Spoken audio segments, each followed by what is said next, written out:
I think the most important thing is to learn the basics from the originators. Because, you got little Walter who broke the mold of what all the rules were.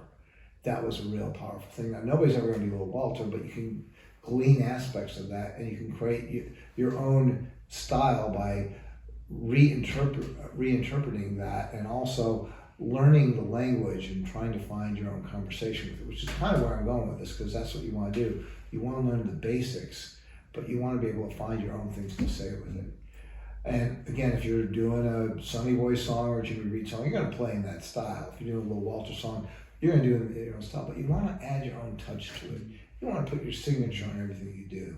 And then you also want to find other things that are going to be uniquely yours. So when people get done seeing a show by whatever harmonica player, and say, oh, that's what that harmonica player does. That's uniquely that harmonica player. And I would recommend that to your students and your followers, because that's the cool thing about what you're doing.